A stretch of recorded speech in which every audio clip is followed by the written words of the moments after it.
Hi friends, আসসালামু আলাইকুম। আপনারা সব কেমন আছেন? আশা করি ভালোই আছেন। চলুন, এটা আমাদের রাত্রের ডিনারের জন্য লাল লাল ঝাল ঝাল চিকেন কষা রেসিপি নিয়ে এসেছি, যেটা খেতে অপূর্ব হয়েছিল। চলো এবার মূল রেসিপিতে নেওয়া যাক। এখানে সব কিছু কেটে কুটে রেডি করে নিয়েছি। এখানে প্রথমে দুটো আলু নিয়েছি, যেটা আমাদের বাঙালিদের চাই। চলো আলুগুলোকে নুন হলুদ দিয়ে লাল লাল করে ভেজে নেব। যেটা আলুটা খেতে অপূর্ব লাগবে এরকমভাবে ভেজে নিলে। আপনারা মাংসই দিন বা যাই করুন, এরকমভাবে ভেজে নেবেন। নিলে কি হয় না, আলুটা টেস্টি লাগে, খুব সুন্দর লাগে। চলুন, লাল লাল করে ভেজে নিয়ে তুলে নিয়েছি। এবার এখানে আমরা যেটা খেতে চিকেনের সাথে পছন্দ করি, সেটা হলো রসুন। আমাদের ঘরে কি হয়, আমার মিস্টার বলে সবাই আমাদের এই রসুন খেতে খুব ভালোবাসে চিকেন আর মাটনে। চলো এখানে কিছু ফোড়ন দিয়ে দিয়েছি, যেমন জিরে তেজপাতা এলাচ আর লং দিয়েছি।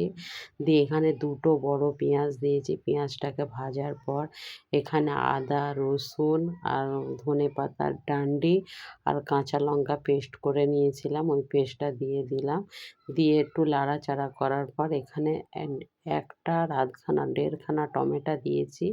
টমেটোটা একটু সফট হতে দেব। সফট হওয়ার পর ঘরের যে সামরিক মশলা থাকে, নুন ধনে জিরে লঙ্কা হলুদ, পরিমাণটা আপনারা আপনাদের বুঝে দেবেন। চলুন এটাকে এবার যতক্ষণ না উম, মশলা থেকে তেল ছাড়ছে ততক্ষণ এটাকে আমরা কষে নেব। অল্প করে পানি দিয়েছি, দেখতেই পাচ্ছেন।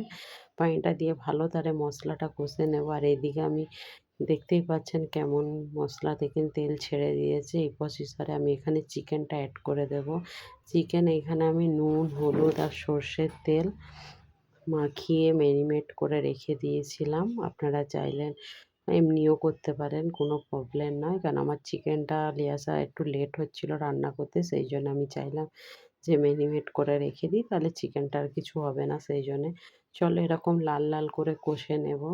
এখানে এরকম মশলা চিকেন আর মশলা দিয়ে ফের যখন তেল ছেড়ে দেবে, তখন আলুটা অ্যাড করে আলুটাকেও হালকা হাতে নাড়াচাড়া করে নেব। নাড়াচাড়া করে এখানে পরিমাণ মতো আমি পানি দেব, যেটা দিয়েছিলাম 2 গ্লাস আর হাফ, 2.5 গ্লাস দিয়েছি। আর এই পানিটা নিয়ে আসবো আমি 1.5 গ্লাসের মতো।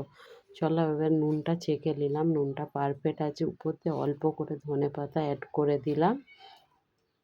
ধনে পাতাটা অ্যাড করে এটা ঢাকা দিয়ে আমি 10 মিনিটের মতো মিডিয়াম গ্যাসে রেখে দিয়েছিলাম। দেখতেই পাচ্ছেন কীরকম লাল লাল ঝাল ঝাল চিকেন কষা রেডি হয়ে গেছে। এটা আমি বেশি ঝোলও রাখবো না আর বেশি কষাও করবো না, কেন রুটি খাবার জন্যে তো বানাচ্ছি, সেই জন্যে। চলুন, আজকে আমাদের রাত্রের ডিনারের জন্য রেডি হয়ে গেছে চিকেন কষা। উপর দিয়ে আমি ধনে পাতা আর জিরে পাউডার দিয়ে দিলাম। দেখতেই পাচ্ছেন কালারটা কত সুন্দর এসছে। চলুন এবার আমরা খেয়ে নেব। পরিবেশন করে আপনাদের দেখিয়ে দিই। এখানে গরম গরম রুটি করেছি, হাতের রুটি, যেটা গমের আটার রুটি। আর এখানে চিকেন কষাটা রেডি করে নিই। চিকেন কষাটা দেখতেই পাচ্ছেন কত সুন্দর হয়েছে।